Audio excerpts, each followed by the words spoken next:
ఆరాధన వర్తమానం కొరకై మన ముందుకు తీసుకురాబడినటువంటి లేఖన భాగాన్ని మనం గమనించినప్పుడు ప్రకటన గ్రంథం యేసుక్రీస్తు ప్రభువారి యొక్క 12 మంది శిష్యులలో యేసుక్రీస్తు ప్రభువారికి అతి దగ్గరగా ఉన్నటువంటి ఆయన యొక్క రొమ్మున ఆనుకొని ఉన్నటువంటి శిష్యుడు అని పేరుగాంచినటువంటి యోహాను సువార్తను, అంతేకాకుండా 3 పత్రికలను, ఒక సువార్త 3 పత్రికలు రాసినటువంటి యోహానే శిష్యుడైన అపోస్తలుడైనటువంటి యోహాను ప్రకటన గ్రంథాన్ని రాశాడు. కూర్చోండి, కదలకుండా కూర్చోండి. కనుక ప్రియులరా, మరి ఈ ప్రకటన గ్రంథంలో ప్రభు అయినటువంటి యేసయ్య మరి తెలియపరిచినటువంటి అనేక విషయాల్ని, భవిష్యత్తులో జరగబోయేటువంటి విషయాలను ప్రభు యోహాను భక్తునికి కనబరిచాడు. ఆయన అనేక విషయాలు చూస్తున్నాడు. మరి పరిశుద్ధాత్మ ద్వారా దేవుడు అనేకమైనటువంటి సత్యాలను తెలియపరుస్తున్నటువంటి విషయాలు ఈ యొక్క గ్రంథంలో మనం గమనించవచ్చు. ఈ దినం మనం చదువుకున్నటువంటి లేఖన భాగంలో నుంచి ఒక 4 ప్రాముఖ్యమైనటువంటి విషయాలను మనం గమనిస్తాం ప్రియులారా. మొట్టమొదటిగా చూద్దాం, మన ప్రభు అయినటువంటి యేసుక్రీస్తు వారు ఏమై ఉన్నారో గమనించినట్లయితే చూడండి, 4వ వచనం. యోహాను ఆసియాలో ఉన్న 7 సంఘములకు శుభమని చెప్పి వ్రాయినది, వర్తమాన భూత భవిష్యత్ కాలములలో ఉన్నవాని నుండి ఆయన సింహాసనం ఎదుటనున్న 7 ఆత్మల నుండి అని మాట్లాడుతున్నాడు. ఎవరు గురించి మాట్లాడుతున్నాడు? యేసుక్రీస్తు ప్రభువారి గురించి మాట్లాడుతున్నాడు. ఆయన ఏమై ఉన్నాడో తెలుసండి? భూత భవిష్యత్ కాలములలో, వర్తమాన భూత భవిష్యత్ కాలములలో ఉన్నవాడు, అన్ని సమయాలలో ఉన్నవాడు, ఉండగలిగినవాడు. నీవు నేను ఒక సమయంలో పుట్టాం, ఒక సమయంలో చనిపోతాం. మన జీవితాలు పరిమితమైనవి, మన జీవితాలకు అంతం ఉంది. కానీ యేసయ్య యొక్క జీవితానికి అంతము లేదు. ఆయన మరి నిజంగా భూతకాలంలో ఉన్నాడు, వర్తమాన కాలంలో ఉన్నాడు, భవిష్యత్ కాలంలో కూడా ఉన్నాడు, ఉంటాడు. ఆయన అంతటను మరి అన్ని చోట్లను ఆవరించి ఉన్నటువంటి గొప్ప దేవుడుగా మనకు కనిపిస్తూ ఉన్నాడు. ఇంత గొప్ప దేవుడైనటువంటి ప్రభువును మనం కలిగి ఉన్న దాన్ని బట్టి ప్రభువును మనం ఆరాధించాలి. రెండవదిగా మనం గమనించినప్పుడు ప్రియులరా, 5వ వచనంలో గమనించినప్పుడు, నమ్మకమైన సాక్షియు మృతులలో నుండి ఆది సంభూతుడుగా లేచినవాడు. ఎవరంటే యేసుక్రీస్తు ప్రభువారు తెలుసండి ప్రియులరా. మృతులలో నుండి మొట్టమొదటి వానిగా లేచినవాడు అంటే మనకు అక్కడ అర్థం వస్తూ ఉంది. మొదటగా ఆయన లేచాడనంటే తర్వాత ఏంటంట? అమ్మా పెద్ద చెప్పు, వినపట్ల నాకు. తర్వాత మనం కూడా లేస్తాం అంటే అనేక మంది ఇంకా లేపబట్టడానికి సిద్ధంగా ఉన్నారు. తర్వాత జరగబోయేటువంటి ప్రాసెస్ అన్నమాట. కనుక ప్రియులారా, మృతుల్లో నుంచి ఆది సంభూతుడుగా లేచినవాడు, మృతిని గెలిచి లేచినటువంటి వాడు. మృతిని గెలిచి లేవాలి అంటే మొట్టమొదటి ఎక్కడికి వెళ్ళాలమ్మా? మృతిని గెలిచి లేవాలి అంటే మొట్టమొదటి ఎక్కడికి వెళ్ళాలా? ముందు మృత్యువులోకి వెళ్ళాలా, చనిపోవాలా. అంటే భూత భవిష్యత్ వర్తమాన కాలాల్లో ఉన్నటువంటి గొప్ప దేవుడైనటువంటి యేసయ్య, అసలు ఆయనకు ఆది లేదు అంతము లేదు అనేటువంటి యేసయ్య నీ కోసం నా కోసం చనిపోయే నిమిత్తమై మన వంటి పరిమితమైనటువంటి శరీరాన్ని ధరించుకొని ఈ లోకానికి మనుష్యుడుగా వచ్చాడు. ఎందుకు అంటే మన కోసం చనిపోవడం కోసం. ఎందుకు అన్నట్లయితే మన చావును తప్పించడం కోసం, మనలను సజీవులుగా నిలపడం కోసం ఆయన మృతి నొందే నిమిత్తమై, మన పాపాలకు శిక్షను చెల్లించేటువంటి నిమిత్తమై, మన పాపాలకు క్రయధనంగా తన ప్రాణాన్ని, తన రక్తాన్ని వెలగా చెల్లించేటువంటి నిమిత్తమై ఆయన మనుష్యుడుగా దిగి వచ్చాడు. మృతుడయ్యాడు. మన పాపాలకు మనకు చెంపదెబ్బలు పడాలైతే, మన పాపాలకు మనకు వాతలు పెట్టాలైతే, మన పాపాలకు మన చర్మం ఒలిచేయాలైతే, మన పాపాలకు మనల్ని ముక్కలు ముక్కలుగా నరికవతలు పడేయాలైతే, ప్రియులారా, మనకు బదులుగా కలువరి శిలువలో చనిపోయాడు. చనిపోయి అంతే ఉన్నాడా? ఆయన చెప్పినట్లుగానే మూడో దినాన తిరిగి లేచినటువంటి సజీవుడు. కాబట్టి యేసుక్రీస్తు ప్రభువారు ఇక్కడ రెండవదిగా ఆయన ఏమై ఉన్నాడు అన్నట్లయితే మృతిని గెలిచి లేచినటువంటి వాడు. ఈ ప్రపంచంలో ఇప్పటి వరకు కూడా చనిపోయి తిరిగి లేచినటువంటి దాఖలాలు లేవు ప్రియులారా. ఆయన చనిపోయి తిరిగి లేచి సజీవంగా అంతే ఉన్నాడు.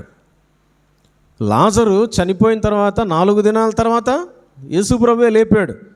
మళ్ళీ తర్వాత లాజరు ఉన్నాడు. ఇప్పుడు లాజరు చనిపోయాడండి. కానీ యేసుక్రీస్తు ప్రభువారు ఇప్పటికీ సజీవంగా ఉన్నాడు. సజీవుడైనటువంటి దేవుడు. ఆయన భూమి మీద 40 దినాలు తాను కనబరుచుకున్నట్లుగా చూస్తూ ఉన్నాం. కాబట్టి యేసుక్రీస్తు ప్రభువారు మృత్యువును గెలిచి తిరిగి లేచిన గొప్ప దేవుడు. మూడవ ప్రాముఖ్యమైనటువంటి విషయాన్ని మనం గమనించినట్లయితే చూడమ్మా, 6వ వచనం. మనలను ప్రేమించుచు తన రక్తము వలన మన పాపముల నుండి మనలను విడిపించిన వాడంట. ఎలాంటి వాడంటమ్మా? మనలను ప్రేమించాడు. ఫస్ట్గా మొట్టమొదటగా ఆయన ఏం చేశాడంట? మనం ఆయనని ప్రేమించలా, మనం ఆయన దగ్గరికి రాలా, ఆయనే మన దగ్గరికి వచ్చాడు. ఆయనే మనలను ప్రేమించాడు. ఏ స్థితిలో ప్రేమించాడు? రోమా 5:8 మనందరికీ తెలుసు. మనం ఇంకను పాపులమై ఉండగా, మనం ఇంకను బలహీనులమై ఉండగా, మనం ఇంకను శత్రువులమై ఉండగా, మనం ఇంకను నిర్బలులమై ఉంటుండగా, మనం ఇంకను ఉగ్రతకు పాలైనటువంటి వారమై ఉంటుండగా, మనం ఇంకను ఎఫెసీ 2:1 ప్రకారం అపరాధముల చేత పాపముల చేత చచ్చిన వారమై పడి ఉండగా మనలను ప్రేమించాడు ఆయన. He loved us. He has shown his love. ఆయన తన ప్రేమను మన పట్ల కనుబరిచాడు. ఆయన ప్రేమించాడు. ఈ లోకంలో చాలామంది కూడా ప్రేమిస్తున్నాం అని చెప్తారు. ప్రేమించి ఏం చేశారండి? ఒక వస్త్రం తెచ్చిచ్చారేమో, ఒక నగ తెచ్చిచ్చారేమో. ప్రియులరా, యేసుక్రీస్తు ప్రభువారంట మనలను ప్రేమించి మనలను మృత్యువు నుండి పాపముల నుండి ఏం చేశాడంటే అక్కడ 6వ వచనం సెలవిస్తాం, ప్రేమించుచు తన రక్తము వలన తన రక్తాన్ని చిందించాడు. మన కోసం, ఒక మనిషి కోసం మరొక మనిషి చచ్చిపోవటమేమో అది కూడా అరుదంట. బైబిల్ సెలవిస్తాం, ఒక నీతిమంతుని కోసం ఒకడు చనిపోవటం అరుదు. అలాంటిది ఒక మనిషి కోసం, ఒక పాపి కోసం పరిశుద్ధుడు పవిత్రుడు అయినటువంటి పరలోకములో ఆకాశ మహాకాశాల్లో నివసించే దేవుడు తన్ను తాను తగ్గించుకొని మనుష్యుడుగా శరీరాన్ని ధరించుకొని ఈ లోకానికి వచ్చి మన కోసం ప్రాణం పెట్టాడు. తన రక్తాన్ని కార్చాడు. ప్రియులారా, తన రక్తాన్ని కార్చాడు అన్నమాట. ప్రియులారా, యేసు ప్రభువారి యొక్క యేసుక్రీస్తు ప్రభువారు నిజంగా ఎంత గొప్ప దేవుడుగా ఉన్నాడు అనేటువంటి విషయం. ఆయన రక్తం ఎంత పరిశుద్ధమైంది. రీసెంట్గా మేము అస్సాం వెళ్ళినప్పుడు, అస్సాంలో బైబిల్ క్లాస్ జరుగుతూ ఉన్నప్పుడు ఒక అబ్బాయి ఒక ప్రశ్న వేశాడు. యేసు ప్రభువారు ఆయన పరిశుద్ధమైన ఆయన రక్తం ద్వారానే ఎందుకు పాపాలకు విడుదల వస్తుంది అని అడిగాడు. అడిగినప్పుడు ఆయా రక్తంలో ప్రాణం ఉంటుంది కాబట్టి, రక్తంలో ప్రాణం ఉంటుంది కనుక ప్రాణాన్నే పెట్టేసేసాడు యేసు ప్రభువారు. ఆ రక్తంతో మాత్రమే, పరిశుద్ధమైన రక్తంతో మాత్రమే పాపాలకు విడుదల అని చెప్పినప్పుడు ఆ అబ్బాయి అడిగాడు, సరే అంటే ఎంతో కాలంగా బైబిల్ చదివేటువంటి మనలాంటి వాళ్ళకు కూడా రానేటువంటి డౌటు అక్కడ ఉన్నటువంటి ఎంతో తక్కువ నాలెడ్జ్ ఉన్నటువంటి ఒక అబ్బాయి అడిగిన ప్రశ్న ఏమడిగాడనంటే, యేసు ప్రభువారి యొక్క తల్లిదండ్రులు ఉన్నారు, తండ్రికి సంబంధం లేకుండానే కన్యక ద్వారా ఆయన జన్మించాడు, కరెక్టే. ఇప్పుడు స్త్రీ ద్వారా ఆయన పుట్టినప్పుడు, ఆయన పిండముగా ఆమె గర్భంలో రూపింపబడినప్పుడు చాలామంది అంటారు కదా, రక్తమాంసాలతో పాలివాడై పుట్టాడు అని అంటుంటారు కదా. మరియమ్మ గారి యొక్క రక్తం ఆ పోషక పదార్థాలు ఇవన్నీ కూడా ఈయనలోనికి రాలేదా? ఈయనలోనికి ప్రసరించలేదా? మరియమ్మ గారు లోక సంబంధమైన వ్యక్తిగా, ఆదాము హవ్వల నుంచి వచ్చినటువంటి ఆమెగా, ఆమె పరలోకం నుంచి అయితే రాలేదు కదా అని అడిగినప్పుడు అక్కడ మేము గమనించి ఆ అబ్బాయికి చెప్పినటువంటి విషయం ఏమిటి అన్నట్లయితే, ప్రియులరా, నిజంగా ఈవెన్ మెడికల్ సైన్సెస్లో కూడా మనం గమనించినప్పుడు మనకు తెలియపరచబడేటువంటి ఒక గొప్ప విషయం ఏమిటి అన్నట్లయితే, స్త్రీ నుంచి రక్తము ఒక్క బొట్టు కూడా బిడ్డలోనికి రాదు, బిడ్డలోనికి ప్రసరించదు అనేటువంటి సత్యం మెడికల్ సైన్సెస్ ద్వారా మనకు టోటల్ ప్రూఫ్ అనేది ఇవ్వబడింది. మీరు గూగుల్లో సెర్చ్ చేసినా కానీ దాని రీజన్ మీకు అర్థమవుతుందన్నమాట. కనుక యేసుక్రీస్తు ప్రభువారిలో ఉన్నటువంటి ఆ రక్తం ఇట్స్ ఎ స్పెషల్ బ్లడ్ అనమాట, అంతే. అది అందరి పాపాలు తీసివేయడానికి పరిశుద్ధమైన రక్తం. ఏమండి ప్రియులరా, మరి పురుషుని కలయిక ద్వారా వచ్చినటువంటి రక్తం కాదది, అర్థమైందండి. కనుక గమనిస్తూ ఉన్నట్లయితే పురుషునితో ప్రమేయం లేకుండా మరియమ్మ గారి యొక్క రక్తం కూడా టచ్ అనేదే కాకుండా సపరేటెడ్గా ఫ్రెష్గా పరిశుద్ధంగా పవిత్రంగా ఉన్నటువంటి రక్తం యేసుక్రీస్తు ప్రభువారిది. అట్టి రక్తానికి శక్తి ఉన్నది, బలం ఉన్నది. ఇక్కడ వాక్యం సెలవిస్తూ ఉంది, ప్రకటన గ్రంథం 1వ అధ్యాయం 6వ వచనంలో యేసు ప్రభువారు ఏమై ఉన్నాడో 3వ విషయాన్ని మనం గమనిస్తున్నాం. ఆయన మనలను, పాపులను, నిర్బలులను, దుర్మార్గులను, దుష్టులను, అనీతిమంతులను, ఉగ్రతకు, నరకానికి పాత్రులమైనటువంటి మనలనంట ప్రేమించుచు తన రక్తం అనగా పరిశుద్ధమైనటువంటి రక్తం, కళంకం లేనటువంటి రక్తం, ఏ మనుష్యుని రక్తం కాదది, దేవుడే మనుష్యుడై ఒక స్పెషల్గా ఒక మనుష్యుడిగా ఏర్పాటై మన కోసం చిందించినటువంటి అమూల్యమైన రక్తం ద్వారా మన పాపముల నుండి మనలను విడిపించాడు. కాబట్టి 3వ ప్రాముఖ్యమైన విషయం ఇక్కడ తెలియపరచబడతా ఉంది, మనలను ప్రేమించుచు మన పాపాల నుండి విడిపించినటువంటి దేవుడు అండి. నిన్నెవ్వరు విడిపించలేరు. నీ కులం నిన్ను రక్షించదు, నీ గోత్రం నిన్ను రక్షించదు, నీ రంగు నిన్ను రక్షించదు, నీ తల్లిదండ్రులు, నీ డబ్బు, నీ ఉద్యోగం, నీకున్నటువంటి ఆస్తిపాస్తులు ఏవి కూడా నీ యొక్క జీవితాన్ని పాపాల నుంచి సపరేట్ చేయలేవు. ఒక్క యేసు యొక్క రక్తం మాత్రమే. 1 యోహాను పత్రిక 1వ అధ్యాయం 7వ వచనంలో యేసు రక్తము ప్రతి పాపము నుండి మనలను పవిత్రులనుగా చేస్తుందంట. యేసయ్య రక్తానికి మాత్రమే it has the power to depart our sins, మన యొక్క పాపాలని సపరేట్ చేయటానికి శక్తి కలిగింది. కాబట్టి యేసు ప్రభువారు ఏమై ఉన్నాడంటే ప్రేమిస్తూ మరి తను పాపులమైనటువంటి మన యొక్క పాపాల నుంచి మనకు విడుదలిచ్చినటువంటి దేవుడు. 4వ ప్రాముఖ్యమైన విషయం ప్రియులారా, చూడండి 6వ వచనం చివరిలో కనుక మనం గమనించినట్లయితే, ఆయన మనలను తన తండ్రియగు దేవునికి ఒక రాజ్యముగాను యాజకులనుగాను చేసెను. తండ్రి అయినటువంటి దేవునికంట ఒక రాజ్యంగా చేశాడంట. దేవునికి రాజ్యం అననంటే ఆ రాజ్యానికి రాజు ఎవరండి? దేవుడే. అంటే దేవుడు రాజై ఉన్నటువంటి రాజ్యానికి రాజ్యంగా నీవు నేను ఉన్నాం. నిన్ను నన్ను రాజ్య నివాసులుగా చేశాడు. అంతేకాదు ప్రియులరా, అక్కడ తెలియపరచబడతా ఉంది, యాజకులనుగా చేశాడు. ప్రియులరా, నిజంగా దేవునికి మనుషులకు మధ్య మనం గనక గమనిస్తున్నట్లయితే, మరి దేవుడు డైరెక్ట్గా మనుషుడితో మాట్లాడలేడు, మనుషుడు డైరెక్ట్గా దేవునితో మాట్లాడలేడు, అనుసంధానం చేయలేడు. ఇక్కడ విషయాలు అక్కడికి, అక్కడ విషయాలు ఇక్కడికి, పరలోకం నుంచి భూమి మీదకి, భూమి మీద నుంచి పరలోకానికి విషయాలు చేరవేయబడటం అతి కష్టం. అందుకే దేవుడు యేసు ప్రభువారిని మధ్యవర్తిగా ఈ లోకానికి పంపించాడు. యేసు ప్రభువారు మరి మనుషులకు దేవునికి మధ్య ఉన్నటువంటి అసమాధానాన్ని, పాపాన్ని తొలగించి ఏం చేశాడు తెలుసండి? దేవుని యొద్ద నుంచి విషయాలు రాబట్టుకునేంత స్థాయిని కల్పించాడు. యాజకుడు ఏం చేస్తాడు అనంటే, ప్రత్యేకింపబడినటువంటి యాజకుడు దేవుని యొద్ద నుంచి విషయాలు తీసుకొని మనుషులకు చేరేస్తాడు. మనుషుల యొద్ద ఉన్న సమస్యలను దేవుడికి చెప్తూ ఉంటాడు. యాజకులు, ప్రధాన యాజకులకు మాత్రమే సాధ్యం అది.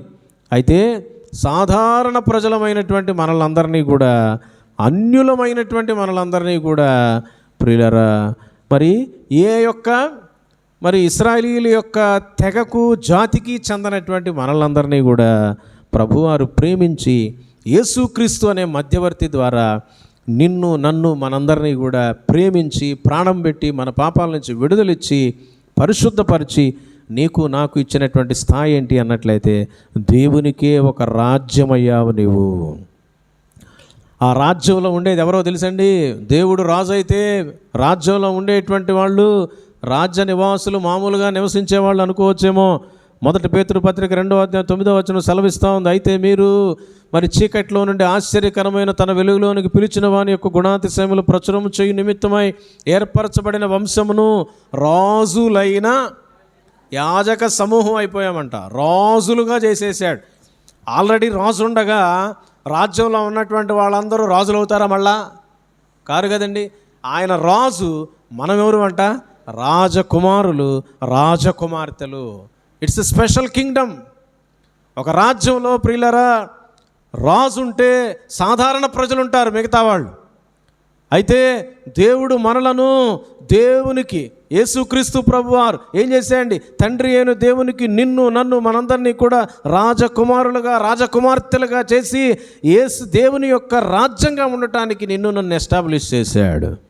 అంతేకాదు దేవుని వద్ద నుంచి విషయాలు రాబట్టే స్థాయిని చేశాడు.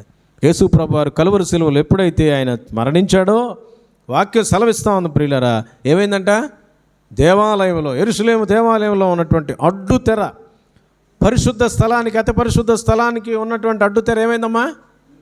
పైనుండి క్రిందకు చిరిగిందంట. పైనుండి అంటే పైనుంచి దేవుడే దాన్ని తీసివేసినట్లుగా తెలియపరచబడతాం. God separated, God departed that curtain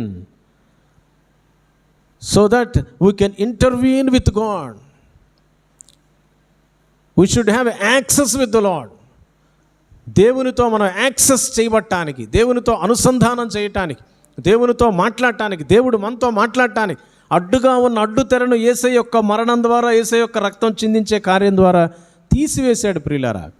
ఇప్పుడు దేవుని యొక్క మాటలు డైరెక్ట్గా ఆయన నమ్మినటువంటి ప్రతి విశ్వాసికి కూడా, ఒక యాజకుడే కాదు అందరికీ కూడా వినపడతాయి. రిప్రజెంటేటివ్గా కొంతమందిని ప్రభు పెడతాడేమో కానీ ప్రతి ఒక్కరు కూడా దేవునితో మాట్లాడేటువంటి అవకాశాన్ని కల్పించాడు. అందుకే ఇక్కడ చెప్పబడతా ఉంది, తండ్రి అయినటువంటి దేవునికంట యేసు ఏం చేశాడు? నిన్ను నన్ను నమ్మిన ప్రతి ఒక్కరిని ప్రియులరా రాజ్యంగా చేశాడు, యాజకులుగా కూడా చేశాడు. రాజులైన యాజక సమూహం అయిపోయారు మీరు అని అంటున్నాడు. ఇంత గొప్ప యాక్సెస్ ప్రభు ఇస్తే ప్రభు మాటలు వింటున్నావా? ప్రభు మాటలు చదువుతున్నావా? పొద్దున్న లేచి ఏమండి మటన్లు చికెన్లు వండుకొని హాయిగా నిద్రపోయి కళ్ళు తెరిచి వస్తున్నావా చర్చికి? పొద్దున్న లేచి బైబిల్ చదువుతున్నావా? రాజులైన యాజక సమూహంగా దేవుడు చేశాడు. ఏమండి నిష్ఠ దరిద్రులాగా రోడ్లెంబడి తిరిగేటువంటి వాటిలాగా మనల్ని చేయలేదే. పాపులుగా దుర్మార్గులుగా ఉన్నటువంటి మనలను ఇంతటి స్థాయిని దేవుడు కల్పిస్తే దేవునితో మొదటి సమయం గడపాలి మనం ప్రియులారా. ప్రియులారా, 5వ ప్రాముఖ్యమైన విషయం చెప్పి నేను ముగిస్తాను. చూడండి, ప్రకటన గ్రంథం 1వ అధ్యాయం 7వ వచనం. ఇదిగో ఆయన మేఘారూఢుడై వచ్చుచున్నాడు, ప్రతి నేత్రము ఆయనను చూచును, ఆయనను పొడిచిన వారును చూచెదరు, భూజనులందరూ ఆయనను చూచి రొమ్ము కొట్టుకొందురు. 5వ ప్రాముఖ్యమైనటువంటి విషయం, యేసు ప్రభువారు ఏంటో తెలుసండి? త్వరలో రానయ్యున్నటువంటి దేవుడు ఆయన. ఆయనకి రాళ్లే ఇష్టం వచ్చినట్టు ఉందామని చెప్పేసంట మరి ఒక అధికారి దేశాటనకు పోయాడు. ఆయన కింద ఉన్నటువంటి దాసులు, మా అధికారి ఊరు వెళ్ళిపోయాడయా, ఆయన ఈ నెలలో రాలా, వచ్చే నెలలో రాలా, పోయే నెలలో 6 నెలలు అయిపోయింది, 7 నెలలు అయిపోయింది, సంవత్సరం అయిపోయింది, ఆయన ఇప్పుడల్లా రాళ్లే. ఇష్టం వచ్చినట్టుగా ఉందాం, ఇష్టం వచ్చినట్టుగా మాట్లాడదాం, ఇష్టం వచ్చినట్టుగా ఇక్కడ మాటలు అక్కడ మాటలు అక్కడ చెబుదాం, పాపం చేద్దాం, దుర్మార్గం చేద్దాం. మోసే రాళ్లే, మోసేని దేవుడు చంపేశాడు, ఏదో తప్పు చేశాడేమో కొండ మీద, ఆయన పాపాన్ని బట్టి దేవుడు అక్కడ చంపేశాడు ఆయన సన్నిధిలో. ఇక రాడు, మోసే లేడు కాబట్టి ఏం చేద్దాం? ఇష్టం వచ్చినట్టుగా ఆడదాం, పాడదాం, వ్యభిచారం చేద్దాం, తాగుదాం, తందనాలు ఆడదాం అని చెప్పేసి కొండ క్రింద, సీనాయి కొండ క్రింద ఎవరున్నారయ్యా? ఇశ్రాయేలు జనాంగం ఆడుటకు పాడుటకు అందరు లేచారంట. 40 దినాలుగా వస్తుంది. దేవుడు చెప్పాడు, అరే నాయనా మోషే త్వరగా కిందకి వెళ్ళన్నాడు. ఏంది ప్రభువా, దేవుడు చెప్పేదాకా అసలు మోషే ఆడి నుంచి కదలటలా పాపం. దేవుని సన్నిధి అంటే అంత ప్రేమ కలిగి ఉన్నాడు. దేవుడు అంటున్నాడు, నీ జనులు కింద భయంకరమైన పాపం చేస్తూ ఉన్నారు, ఇక నువ్వు రావు అనేటువంటి తీర్మానంలోకి వచ్చేసారయ్యా, వాళ్ళు భయంకరంగా పాపాలు చేసేస్తున్నారు, నువ్వు వెళ్ళాలా ఇమీడియట్గా అన్నాడు. అర్థమైందండి ప్రియులరా? యేసు ప్రభు రావట్లేదులే, 2000 సంవత్సరం అన్నారు, రాలా. 2001, 2002, 2003, 2005, 10, 15, 20, 2025 కూడా వచ్చేసింది. ఇక ఆయన ఎప్పుడు వస్తాడులే, నా ఇష్టం వచ్చినట్టు నేను ఇంట్లో సినిమాలు చూస్తా, నా ఇష్టం వచ్చినట్టు నేను దొంగతనంగా అయ్యి చూస్తా, మొబైళ్ళలో అబద్ధాలు ఆడతా, దొంగ మాటలు మాట్లాడతా, ఏమండి ఎదురుగా పాస్టర్ గారికి వందనాలు చెప్తా, వెనకపోయి గుంటలు తవ్వుతా, ఏమండి అక్రమంగా సంపాదించుకుంటా, చెడ్డ చూపులు చూస్తా, వక్ర చూపుతో నా జీవితాన్ని కొనసాగిస్తా, దేవుడు వచ్చినప్పుడు చూసుకోవచ్చులే అని లెక్కలేనితనంగా ఉంటే బహు డేంజర్ అని బైబిల్లో రాయబడి ఉంది. మీరు అనుకొనని గడియలో నేను వస్తాను. అయితే యేసయ్య చెప్తున్నటువంటి పర్టిక్యులర్ మాట ఏంటో తెలుసండి, ఐ విల్ కమ్ సూన్. ఆయన అతి త్వరగా రానై ఉన్నాడంట, మేఘారుడై రానై ఉన్నాడు ప్రియులారా. మేఘాల మీద ఆయన రానై ఉన్నాడు ప్రియులారా. గమనించండి, యేసు ప్రభువారు మన కోసం తిరిగి రానై ఉన్నటువంటి దేవుడు, రానై ఉన్నటువంటి దేవుడు. చెప్పిన మాటను బట్టి ఆయన తిరిగి వచ్చే దేవుడు. ఆయన చెప్పిన మాటను బట్టి కన్యక యొక్క మరియ గర్భాన మరి ఆయన పుట్టాడు, ఆయన ఈ లోకంలో పెరిగాడు, పెద్దవాడయ్యాడు, ఆయన చెప్పినట్టుగానే మరణమయ్యాడు, కలువరి శిలువలో బలియాగమయ్యాడు, ఆయన చెప్పినట్టుగానే చనిపోయాడు, చెప్పినట్టుగానే 3వ దినాన్ని లేచాడు. దూతలు అంటా ఉన్నారు కదండి సమాధి దగ్గర, మరి నాయన యేసు ప్రభుని ఏడాడు ఎదుగుతున్నారు మీరు. ఏమన్నాడమ్మా దూత? తాను చెప్పినట్టే ఆయన తిరిగి లేచి ఉన్నాడు. ఆయన చెప్పిన మాట చెప్పినట్టు చేస్తాడండి, గుర్తుపెట్టుకోండి. వాతలో పెడతాను అంటే పెడతాడు అంతే, తిరుగులేదు. ఇంకా నరకంలో పడదరోస్తానంటే పడదరోస్తాడు అంతే. ఇంకా ప్రతిదానికి న్యాయం ఉందంట, ప్రతిదానికి లెక్కప్ప చెప్పాలి, ప్రతిదానికి లెక్కప్ప చెప్పాలి. నా దగ్గర కాదండి, వేరే వాళ్ళ దగ్గర కాదు. We need to give an account before the lord. దేవుని ఎదుట. మందిరానికి రాకుండా ఇంట్లో కూర్చొని ఆడుకుంటున్నామేమో, పాడుకుంటున్నామేమో, వంటలు చేసుకుంటున్నామేమో, ఏమన్నా దేవునికి నువ్వు లెక్కప్ప చెప్పాలి, నాకు కాదండి. దేవుడు అడుగుతాడు, నీకు ముఖ్యమైన పని ఏంటి? మార్తా పనులు నువ్వెందుకు చేస్తున్నావు? మరియ పని చేయి. మరి ఏం చేసింది? యేసయ్య వచ్చాడో లేదో ఆయన పాదాల దగ్గర కూర్చొని వాక్యం ఏంటుంది. మార్త ఏం చేస్తున్నామా? పిలిచినావా? ఏం చేస్తుంది? వంటగదిలో పోయి వంటలు వండుతుంది యేసయ్య కోసం. కనుక ఈ ఉదయకాల సమయంలో ప్రియులరా, యేసు ప్రభు త్వరగా ఆయన ఉన్నాడు. నీ ఇష్టం వచ్చిన పనుల్లో నువ్వు బిజీగా ఉంటే కుదరదు. అయ్యా నాకు కుదరట్లేదయా, నాకు పిల్లలు ఉన్నారయా, పిల్లలు పుట్టారయా, అందరికీ పిల్లలు పుడుతున్నారు, తొందరపడి రావా? ఏమండి చిన్న చిన్న పిల్లలు మనం రెడీ చేసుకొని ఫంక్షన్లకు పోవా, హాస్పిటల్కి పోవా, పక్కింట్లో ఏదైనా ఫంక్షన్ జరుగుతాం త్వరగా రెడీ వెళ్ళవా? 10 రావాలి మీరు అని అంటే పోవా? ఏమండి ఉద్యోగాలకు సెలవు పెట్టిపోవట్లేదా? భయం లేదు. యేసు ప్రభు వారు మేఘారుడే రానై ఉన్నాడంట. ఏం చేయాలండి? తొందరపడు. అస్సాంలో నేను వెళ్ళిన చోట వాళ్ళకి భక్తి అంత లేదేమో, విశ్వాసం అంత లేదేమో, మనందరూ చెంపలు వాయించగలిగిన స్థాయి వాళ్ళది. అర్థమైందండి? పాస్టర్ గారు వెళ్ళేటప్పటికల్లా అందరూ కూర్చొని ఉంటారు, ఆడ వెయిట్ చేస్తూ ఉంటారు. ప్రార్థన చేయండి అని అంటే మాస్ ప్రేయర్ ఉంటుంది అక్కడ, తెలుసండి. అందరూ నోరు తెరిచి ప్రార్థన చేస్తారు ప్రేయర్ పాయింట్స్ అన్నిటిని బట్టి. అర్థమైందా ప్రియులరా? నెమ్మదిగా తీరిగ్గా వస్తున్నారు ఇప్పుడు ఒక్కొక్కళ్ళు. అసలు భయం అనేది ఉండదన్నమాట. ఎప్పుడు వెళ్తే నా ఇష్టం అన్నట్టు వస్తుంటాం మనం కదా. ఆయన ఒక్కడే కాదు, అందరూ. నేను 9:30కు ప్రారంభించినప్పుడు ఎవరు లేరు, ఒకళ్ళిద్దరు తప్ప. కనుక ప్రియులరా, యేసు ప్రభువారు రానై ఉన్నాడండి. భయపడదాం. నాకు కాదు భయపడాల్సింది మీరు. మందిరానికి వెళ్ళిపోతే ఏదో అవుద్ది, ఏమీ అవదు. దేవుడు ఒక దినాన్ని లెక్కేస్తాడు. మనందరం అనుకోవచ్చు, అయ్యో ఇది చేస్తే అది చేస్తే ఏమండి దేవుడు తిడతాడేమో, కొడతాడేమో, అట చేస్తాడు. ఏమీ చేయడండి. ఏదన్నా చేస్తే ఈ రోజు కల్లా మనం ఏం చేసేవాళ్ళం? మారు మనసు పొందుకొని పరిగెత్తుకొని వచ్చిండేవాళ్ళం కదా. దరిదాపుగా 10 ఏళ్ళు పైనే మనం లేటుగా వస్తున్నాం, ఇష్టం వచ్చినట్టు వస్తున్నాం, లెక్కలేనట్టుగా వస్తున్నాం. 9:30కి చర్చ అయితే 10కి, 10:30కి, 11కి, 11:30కి కూడా వస్తున్నాం. ఇంట్లో వంటలు వండుకొని బాగా తిని నిద్రపోయి 1 గంట వస్తున్నాం. దేవుడు ఏమంటలేదు, ఎవరిని ఏమంటలేదే. మిమ్మల్ని ఎవరిని ఏమండ దేవుడు, ఎవరిని ఏమండవు. దేవుడు ఒకటే చెప్తున్నాడు, నా దినం ఒకటి ఉంది, ఆ దినాన్ని లెక్కప్ప చెప్తే. ఎప్పుడంట? మేఘారూఢుడై రానై ఉన్నాడు ఆయన వస్తాడు, ఆయన వచ్చే దేవుడు. కనుక ఈ సమయంలో ప్రియులారా 5 ప్రాముఖ్యమైన విషయాలు దేవుని గురించి మనం విన్నాం. మొట్టమొదట, భూత భవిష్యత్ వర్తమాన కాలాల్లో ఉన్నవాడు యేసు ప్రభువారు. యోహాను ప్రకటన గ్రంథం రాసిన ప్రకటన గ్రంథం 1వ అధ్యాయం ఎన్నో వచనం చూసాం ప్రియులారా? 4వ వచనం చూసాం. 5వ వచనం మనం చూసాం. 2వది, మృతులలో నుండి ఆది సంభూతుడుగా లేచినవాడు. మన కోసం మృతుడవడానికి శరీరాన్ని కప్పుకొని వచ్చినవాడు, తగ్గించుకొని వచ్చినవాడు, మొట్టమొదటగా లేచాయంట. అంటే తర్వాత అనేక మందిని నమ్మిన నిన్ను నన్ను అందరం లేపనై ఉన్నాడు. అంత గొప్ప దేవుడు, మృతినే చంపేసినటువంటి దేవుడు. 3వది, పాపులమైనటువంటి మనలను, దుర్మార్గులమైన మనలను ప్రేమిస్తూ మన పాపాల నుంచి విడుదల కల్పించిన గొప్ప దేవుడు అండి. ఆయనకు నువ్వు మొదటి స్థానం ఇవ్వాల్సింది, ఆయనకి నీ కానుకలు ఇవ్వాల్సింది, ఆయన కోసం నీ జీవితాన్ని సమర్పించాల్సింది. ఆయన అంటే లెక్కలేదు, లోకస్తులంటే మాత్రం ఏమండి ఎంత విలువైన గిఫ్ట్లు ఇస్తాం లోకస్తులకు కదా, వజ్ర వైడూర్యాలు ఇస్తాం. మనం దేవుడికి ఏమిస్తున్నావు? నువ్వు సిగ్గు తెచ్చుకోవాలా. 3 జ్ఞానులు వచ్చారు కదండి, జ్ఞానులు 3 అని 3 గిఫ్ట్లను బట్టి చెప్పొచ్చాం. 3 ఏం చేశారమ్మా? విలువైనవి తీసుకొచ్చి దేవుడికి అర్పించారంట. మనం ఏం చేస్తాం? విలువైనవి లాకర్లో దాచుకుంటాం. ఏమ్మా, విలువ తక్కువ మాత్రం దేవుడికి అట్ట పడేస్తాం ముష్టేసినట్టు కదా. నీ జీవితం, నా జీవితం, విలువైన నీ టైంని ఇస్తున్నావా? విలువైన నీ శరీరాన్ని, శరీర భాగాలను ప్రభువుకి అప్పగించావా? విలువైన నీ డబ్బును ప్రభువుకి అప్పగిస్తున్నావా? ఏమండి ప్రియులరా, ఇక్కడ గమనిస్తున్నట్లయితే మనల్ని ప్రేమించి మన పాపాలను విడిపించిన దేవుడు. 3వది ఇది. 4వది 6వ వచనంలో చివరిలో ఉంది, దేవునికే ఒక రాజ్యంగా యాజకులనుగా మనలను చేసిన దేవుడిన.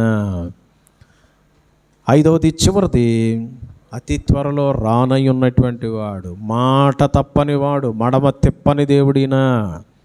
భయపడు, ఇష్టం వచ్చినట్టుగా ఉండొద్దు, ఎవరేమనరులే అన్నట్టుగా గర్వించొద్దు. యేసు ప్రభు రానై ఉన్నాడు. ఆయన రాకడ సడన్గా ఉంటుందంటండి, నువ్వు ఊహించిన టైంలో ఉంటుందంట. ఆయన రాబోతున్నాడు, వస్తాడు, తీర్పు తీరుస్తాడు. కనుక ఇంత గొప్ప దేవుడైనటువంటి యేసయ్యను బట్టి ఈ రోజున నిన్ను రక్షించి కాపాడి నీ కోసం నా కోసం రానైనటువంటి, ఇంత గొప్పగా మన జీవితాలను మలిచి మార్చినటువంటి దేవుడైనటువంటి యేసయ్యను బట్టి మనసారా, హృదయానుసారంగా మనం ఆయన్ని స్తుతించి ఘనపరిచి ఆరాధిస్తాం. తల్ల వంచుదాం ప్రియులరా. మనందరం కూడా కళ్ళు మూసుకొని